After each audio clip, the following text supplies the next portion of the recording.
Berikutnya di posisi kelima ada Sandiaga Uno, yang juga Menteri Pariwisata Ekonomi Kreatif.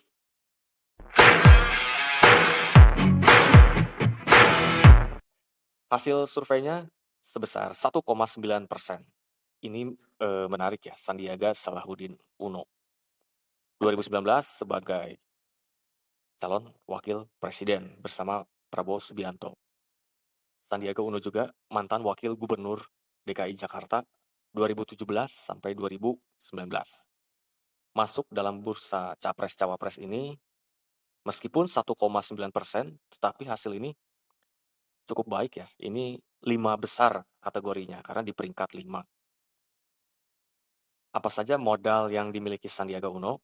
Yang pertama, kinerjanya cukup baik sebagai Menteri Pariwisata Ekonomi Kreatif atau Menparekraf, dan juga sebagai kader Gerindra. Mungkin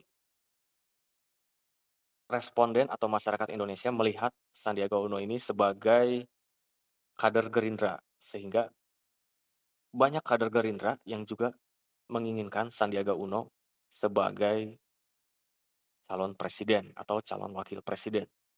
Namun ketika hari kedua Idul Fitri, Sandiaga Uno memutuskan untuk keluar dari Partai Gerindra.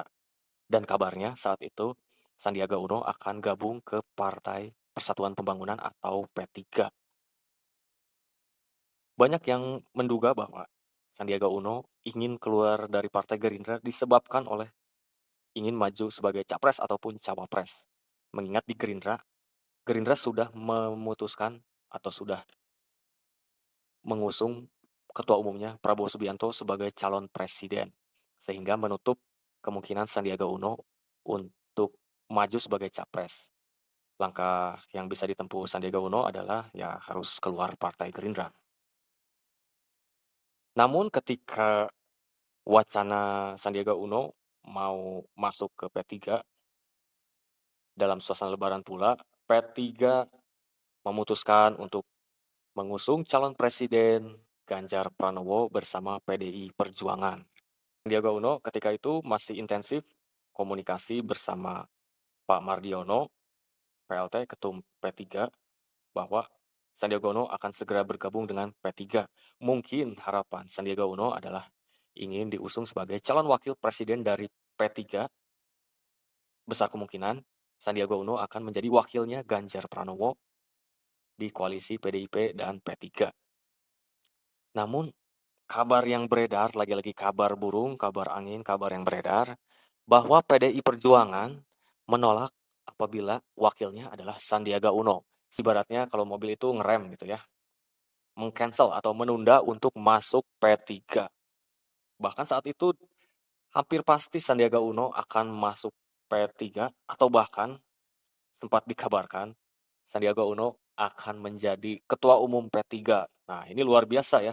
Sebenarnya P3 itu partai kader ya. Ada jenjang karir dari P3 ini, dimulai dari masuk menjadi kader atau daftar sebagai anggota, ya tapi luar biasa ya kalau orang yang masuknya ini Sandiaga Uno ya.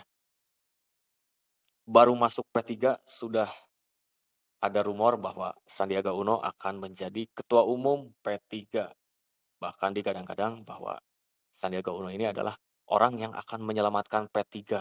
Karena dari banyak survei, P3 ini diprediksi tidak akan lolos parlemen. Sehingga dengan masuknya Sandiaga Uno, itu akan meningkatkan elektabilitas P3 dan mengulang masa kejayaan P3 di masa lalu.